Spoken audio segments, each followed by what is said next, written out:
I sold my last company for $46.2 million. I crossed $100 million in net worth at age 32. And I just made my biggest investment ever by becoming the co-owner of Skool. And I always wanted breakdown videos from Jeff Bezos and Warren Buffett and Elon Musk. What were they thinking? Like, of course they're 100 billion now, but I want to know what they were thinking at 100 million and 10 million. I want to show you what the thought process is behind the investment, and most importantly, how you can model that decision-making framework to make way more money in your life. I decided to invest in Skool and make my single largest investment to date, including putting my brand behind it and endorsing the company, because there's multiple things that are aligned in the same direction. And so Charlie Munger talks about this. He calls it the Lollapalooza effect.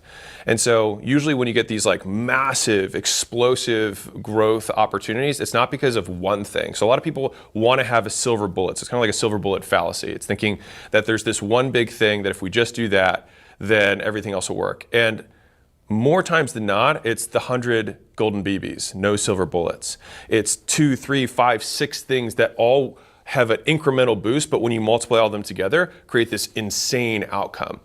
And so I see that with Skool. And so let me zoom all the way back out to like the ecosystem. So this would be like big thing number one.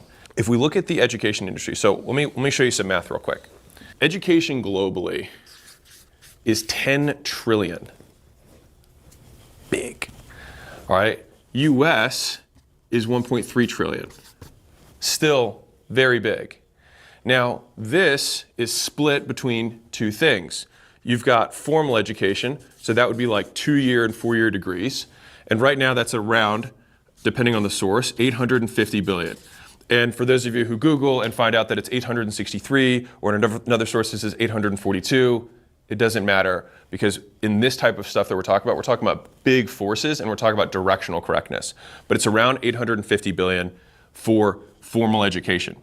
Now, on the other side, it's split. You've got e-learning and online education. I'll put it that alternative education, which right now is about 250-ish billion, 200 to 250-ish billion, depending on your source. All right, so close to that.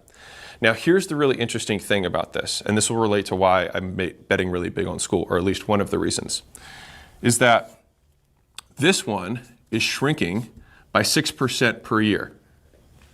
Kind of interesting. This one is growing by about $40 billion per year. Now, that is because this one's growing at roughly 20% per year. So you've got this massive nut here that's shrinking by 6%, all right, which is about, what's the math here? About $50 billion is what it's losing every year. And we've got this other one that's gaining $40 billion a year and growing at 20%.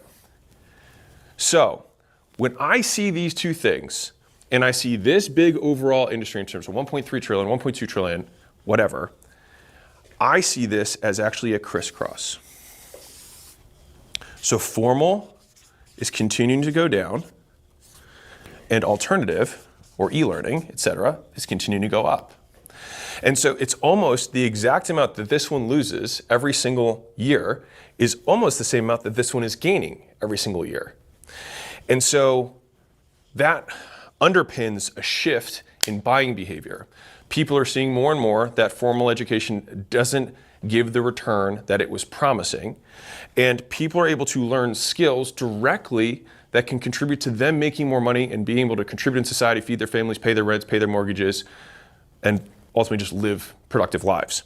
And so if you're a hairstylist, you're like, well, you know what? The formal education thing doesn't matter, because all I have to do is like learn how to like post on Instagram, like my clients that even I do in my garage, and I get more DMs for people who want me to do that, and not a single customer's ever asked me for what my certification was. Huh. So maybe this skill is more valuable than this skill. Huh. And this girl is willing to teach me how she does it for $1,000, whereas this Skool is 2 years and 15 grand. Well, the ROI is not there, right? And so what's happening is a lot of this money that has been going to these big endowments, these Harvards, these big university money. Now, I do think at the top, those guys are probably protected for a while, but it's like the mediocre middle. It's CCU State, right? Like those are the ones that have 4-year degrees that don't mean anything, that no one cares about. All of that money is getting actually pushed all the way back down to the bottom to basically creators, people who are good at teaching a niche skill. They're like, hey, I did this thing, it worked well for me, here's how you can do it. And that works for anything, whether it's like you're selling to customers like, hey, I lost this weight, this is how I did it, I eat all meat all the time, and somebody else is like, I only eat plants, whatever. And if that sounds cool to you, I can show you how I did it. And so this industry is continuing to grow. So when I see this, I think, okay, huge amount of money changing hands in a very fast time zone. I'd rather be in this boat than in this boat. And so that's thing number one. So that's kind of the industry overall. Now, if you look at me personally, like how do I intersect with this? Well, the first two companies that I sold, so Gym Launch and Prestige Labs, well, I'd sold companies before that, but they were just low seven-figure numbers, not bigger numbers. Those companies service creators.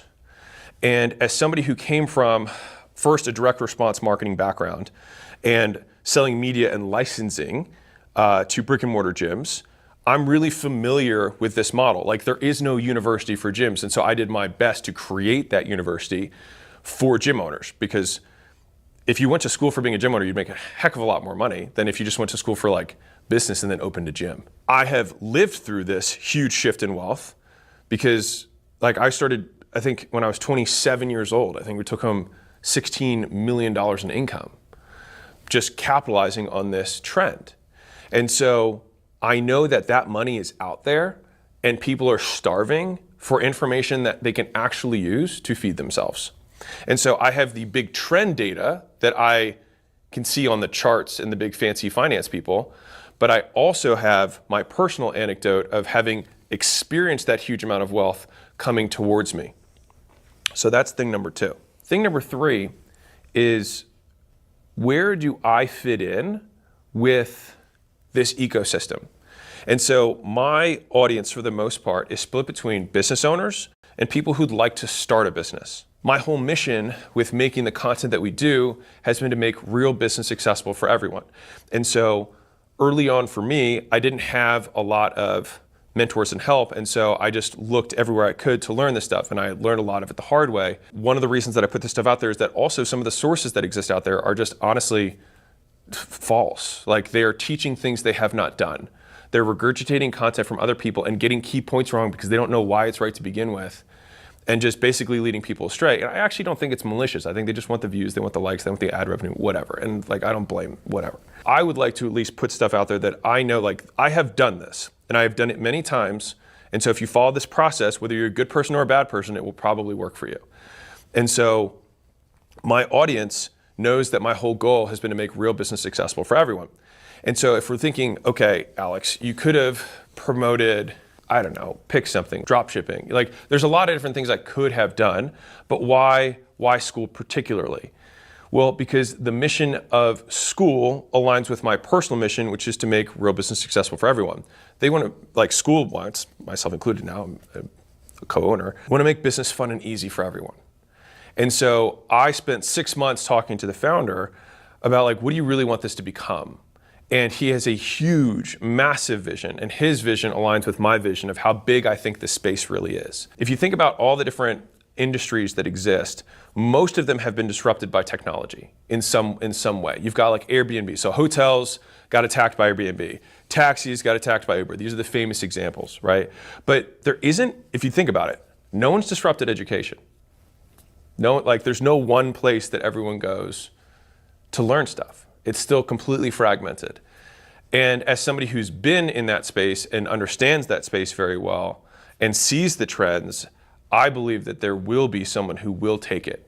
And my bet is that Skool will be that company. Now, why Skool versus the zillions? So this is like, I guess, point 4, which comes down to why this particular company, this particular product. And hopefully even going through this, the thought process, you can still relate to any major decision that you have to make in your life.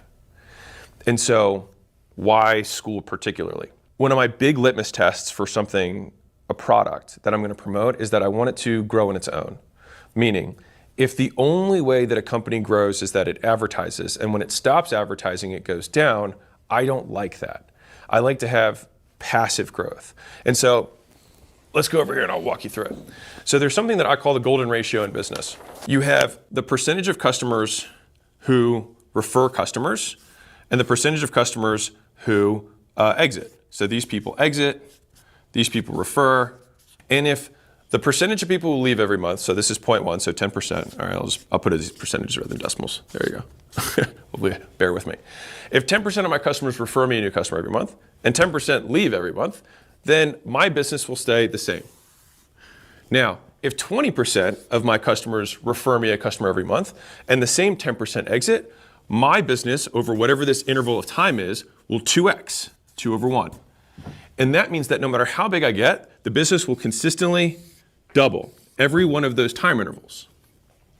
And so I look very carefully at what percentage of customers decide to bring other customers to the business and what percentage are leaving or choosing not to buy again.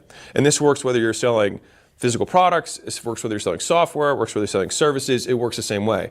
And so this golden ratio of percentage of referrals over percentage of people who leave or churn is what tells you the passive growth rate of a business.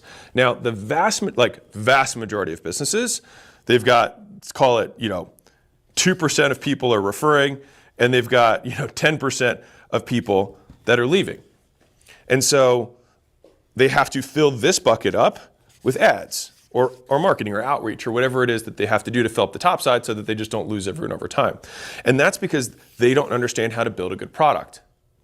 Now, once you have a company that does this and does have more people who refer than leave every month, that is when this is a flame. That's when you pour gas on this thing and you say, okay, now I want to tell the world about it so that that number of doubles, it just goes dot, dot, dot, dot, dot, and then it doubles off the chart. And then you add even more and then doubles again off the chart because you're just increasing the N as fast as you can so that the doubling happens on a bigger amount of customers. And so if all this Skool stuff sounded interesting to you, I do have an easy offer for you. You can go to skool.com/games. And what we have inside for you is we have 3 calls a week with guys who are actually making tens of hundreds of thousands of dollars a month on Skool using the platform, teaching you exactly what they did step by step. So we've got calls for you of other people. We've got a community of others to help you out. And I think the benefit here is that you get people who are both starting with you at 0, but people who are also at the end of the race cheering you on. And so you kind of have like 3 types of accountability. So you've got peer accountability, you've got kind of like coach accountability because people are rooting for you, but then you also have alumni accountability, people who've already been through it. And then I made a course that I put in there. It's free. It just shows you how to do this, the different ways to play the game, the different kind of like avatars that you can self-select. Maybe I'm somebody who likes making content. Maybe I'm somebody who's better at ads. Maybe I'm somebody who already has an audience. Maybe I'm somebody who likes outbound. Maybe I'm somebody who likes to have a partner. So I break down all the different paths that you can use to really start making money on the internet with what I think is the easiest business model out there. The best part, in my opinion, is that all of this stuff, obviously we have the prizes, the top 10 get to fly out, so hopefully you can do that. But you only need 3 people, and I just did a 1-day full deep dive. It's 8 hours of me just helping the top 10 communities scale, and those recordings are live right now. So if I had a $100,000 mastermind or something, this would be it, except it's yours and it's free. And here's my incentive for you. If you just get 3 people into your group. All right, so I like to put as low as I possibly could. You get 3 people into your group, you can get your friends in there. I don't care if you cheated, it's fine. Get 3 people into your community, and you get all the downloads from that. And all of this stuff, you can start for free for 14 days, just so you can get a feel for it. You can go in there, download everything, and steal it all for all I care. All right, but my hope is that you actually use it so you can make your first dollar. And I will just repeat this one stat because I think it's the most important stat I think of the business right now, is that 30.4% of people who finish their first month of the Skool games make their first dollar online.